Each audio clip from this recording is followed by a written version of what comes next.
Los hombres temen que las mujeres se rían de ellos. Las mujeres temen sobre las asesinen. Uno, dos, tres, cuatro, cinco, seis, siete.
casa nunca más.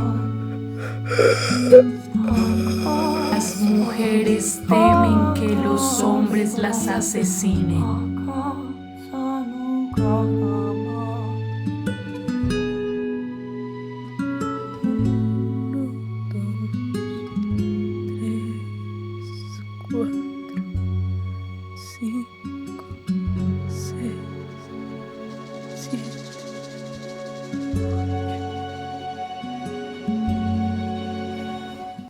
Hola, nosotros somos el grupo del Gesto.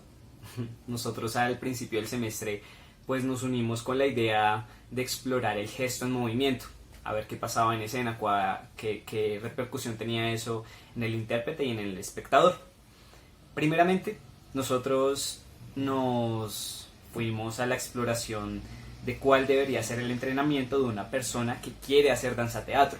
Cómo sería ese entrenamiento para que el cuerpo esté dispuesto, con todas las características que ya nos había dado previamente Juan Pablo y que exploramos un poco el semestre pasado. Entonces, pues ahí llegamos a la exploración de las densidades. Exploramos lo que es el yogur, la miel, el barro, el aire, pero explorándolo en la medida de que me dejo afectar por la densidad o soy la densidad en sí. De ahí que ya nos fuimos dando cuenta de que esto nos dotaba como de ciertas particularidades a la hora de movernos. Y ahí lo llevamos a otra instancia. Entonces decidimos eso que habíamos encontrado, proyectarlo en una atmósfera de guerra.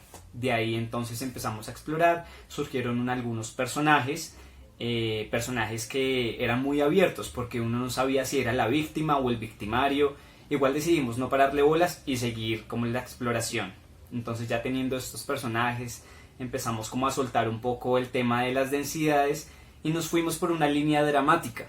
Nosotros entonces empezamos a profundizar en estos movimientos, en estas acciones que habíamos encontrado y que podían ser acciones que se den en la guerra, pues según lo que cada uno imaginaba.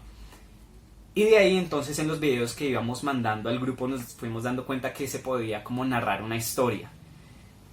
Entonces pues no había un guión y esta es la hora que todavía no hay un guión como tal, pero pues sí se insinúa como una línea de tiempo y pues bueno, una especie de historia, que fue lo que vieron. Pero entonces nosotros para llegar allá decidimos también ver un poco el otro lado de la moneda, irnos hacia el movimiento, porque ya estábamos metidos en una línea dramática pero mal. Entonces decidimos salirnos de ahí un poco y explorar y ver qué pasaba en esos movimientos, en esas caídas, en esas rotaciones, en esos lapsos de tiempo sostenidos. Mirar qué pasaba y jugar un poco más con ellos. También jugamos en el tema de la edición y a la hora de grabarnos con los planos. Los planos también nos dimos cuenta que podían decir mucho y aportar mucho a la historia. Y ya, pues eso fue todo. Aquí pues el resultado. También pues otra de las conclusiones que sacamos es que es muy importante el proceso de la voz, la respiración y el movimiento en un conjunto. Como lo decía Roy Hart, un sonido no es simplemente algo audible y ya, es la misma expresión humana de cada individuo. Y como actores, como intérpretes, tenemos esa posibilidad de llegar a otras instancias desde nuestro cuerpo, dejar de ser nosotros mismos para ser alguien más. Y de ahí el cuerpo y la voz también pueden responder a las situaciones y aportar a una creación pues como esta, tan cortica, pero espero que sustanciosa. Y ya.